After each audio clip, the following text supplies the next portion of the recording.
Hi, I'm AJ Hogue, one of the teachers of Learn Real English, and welcome to our video course. Now, let's get started with rule number one, or secret number one. And rule number one is to always learn English phrases. And to never study just individual words. So, in this course, we're going to teach you a totally new way to learn English, a totally new way to study English so that you can speak English quickly, easily, automatically, powerfully, confidently. So, what's the old way of learning English? You know it because you learned it in school, you've been using it for years and years and years. You sit in a classroom, you've got a textbook, you memorize lists of vocabulary words, you study lots and lots and lots of grammar rules, you do lots of reading and little fake conversation drills and activities. And this is the traditional old way of learning English, but we have a totally new and different way of learning it, and we're going to teach you each part of that, one part every day for a full 7 days. So let's start with part one, secret one, rule number one. Learn phrases, not individual words. Now, of course, a phrase is a group of words. It's a group of words that naturally go together. This is very important. You see, when you only study individual words, you are doing a number of things that make learning difficult. Number one, when you study just an individual word, like a vocabulary, something in a vocabulary list, or even in your notebook, you write one single word and then you write the meaning or the translation. Here's the problem. That word has no connections to anything else. Therefore, it's difficult for your brain to remember it. That's why you have to keep repeating again and again. You look at that list and you try to memorize it. And then the next day you forget, and then you go back and you try to memorize it again, and again, and again, and again, and again, and maybe after a very long time you might remember it. But most likely, you're going to forget it, especially long term. And yet, that's the way most students are learning English and studying vocabulary. Here's another problem with just learning single words. When you study just single words, you're not learning any grammar. But when you study phrases, you are actually learning grammar. It's a kind of an effortless, easy way to learn grammar. You don't need to think about rules. You don't need to think about anything. And yet, you will be learning correct grammar when you study groups of words instead of phrases. Let me give you an example of this. Let's just, take any phrase like, or I'll go to a simple sentence. He was a bad dog. He was a bad dog. Now, let's imagine that you're a new English student and, the word bad is new for you. Of course, I know you know it, but let's just imagine you go way back to the very beginning, your first year of learning English, and bad is a new word. Now, the normal way of studying that, you would write it down, bad, it would be in a little, a list, and then you would study, bad means not good, bad means not good. You'd probably translate it to your own language. And then after lots and lots and lots of time, maybe you would remember it. Well, using our system, you do something very different. You would write down that whole phrase. He was a bad dog. It's actually a full sentence. Or you could just write down, was a bad dog, or he was a bad dog, whatever.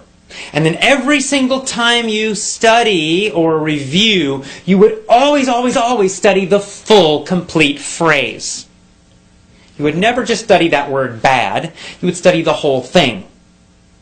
Now, by doing that, you're getting free grammar. How do you know? Well, because first of all, you're getting that verb, was. Right? Was. And that's just going to stick in your brain. He was, he was, he was.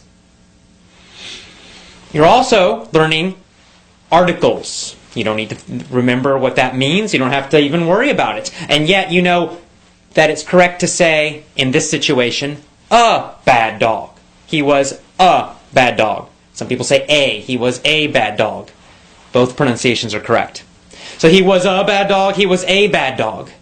A lot of students have problems. When do I use or a? When do I not? When do I use the? and you're trying to memorize all these super complicated rules and situations for it, forget that. It's too complicated. You'll never remember it. Just study phrases, and you'll start to feel when to use it, when it's correct, when it sounds correct, and when it sounds strange, when it's not correct to use those things. And of course, this is true for all grammar, all phrases, all vocabulary. By studying a full phrase, or even a full sentence, always, always, always, you're going to get lots of grammar. You're going to learn which vocabulary words go together naturally, and you're going to know when to use them in which situations. Because sometimes, for example, there might be a situation where there are many words that mean the same thing, and yet we typically use one of them. Like, we might say, he was a bad dog. That's a common phrase. A bad dog. Bad dog. We use that word bad to describe a dog who's naughty, who's not good. But we don't usually say horrendous. Now, horrendous means super, super bad. Really terrible. And yet, we don't usually say he was a horrendous dog. It sounds strange. Even though the meaning is basically correct, yet in normal, real English, not textbooks, but real English, we just don't use that word to describe dogs. Not usually. I don't know why. There's no real rule about it. It's just that's what we usually do. And every language has these kinds of word combinations that are more common, and other word combinations which just aren't used typically. How do you learn that? Well, you can't learn it from any rules, because there are no rules about that. You have to learn it by studying phrases always. Always, always, always study phrases, review phrases. Whenever you learn a new word, don't just write down that individual word. Write down the full phrase, or even better, the full sentence that it's in. Always include the words that are around it. This is going to help you improve your English speaking ability much, much, much faster. Even better, when you write down the phrase, also write down where the phrase came from to remind yourself of the whole situation. So you might, let's say you find a new word in a newspaper article. Well, first of all, let's say the word horrendous. You're reading a newspaper article, or you're listening to the radio, and you hear that word horrendous. That's new, what is that? And you write it down. But you're not going to write down just that single word. You're going to write down the whole phrase that it was in. And then you're also going to make a note. You're going to put down, this came from a newspaper article about the economy. And this is going to trigger you. It's going to remind you, give you a memory cue, a memory reminder of the full situation. So now you're not only getting just this single word, you're getting the full phrase or sentence that it's in, and you're also reminding yourself where that sentence came from. What was the general topic? What was the general situation? And in this way, you're getting a lot of extra grammar, which you're learning unconsciously, easily. You don't have to think about it, but you're learning it anyway. Your brain is learning it, even though you might not know that. And you're also learning when certain phrases and certain words are used and when they're not used. You're learning which situations it's used or they are used in. And you'll, of course, know that in other situations, you don't use it. Because as you learn more and more and more phrases, you begin to get this feeling of correctness, and you begin to know when to use certain words, how to use them, and you're also how to use the grammar correctly as well. This is so important. It's such a simple little secret, a simple little trick, a simple little rule, and yet it can totally change the way you speak English and learn English. It's very, very important. So never, never, never study just an individual word, one word. Always study the phrase or the sentence, and always, always, always make a note where it came from. And you want those phrases and sentences to come from real English, which we'll talk about more later, not from textbooks. Here's another advantage of studying phrases and full sentences and always knowing the situation that they came from. Phrasal verbs. You guys know about them. You know all about phrasal verbs that are a frustration for so many students, right?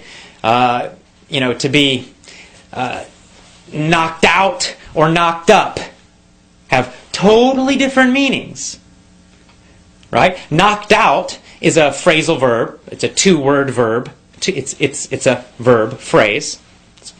And to be knocked out means it's like in boxing or sports. You get hit and you go. It's like you're asleep, right? Boom, knocked out on the floor. To be knocked up means to become pregnant. And we use that for women. Now, there's no way if you just look at the individual words to know the meaning. Right? Knocked out, knocked up. It's not logical. You just have to learn each one individually. But if you just try to study lists and lists and lists of phrasal verbs, you're going to become very confused. You'll start confusing one with the other. You're going to forget. And it's horrible, and you don't want to do that. It's not effective. It doesn't work. But if you learn those phrasal verbs from real situations, real sentences, real articles, real audios, real speech, and then you always study them in the whole sentence, so then you know the situation, right? If you get the whole sentence, the fighter knocked out the other fighter. And you're always studying that full phrase or sentence. The fighter knocked out the other fighter.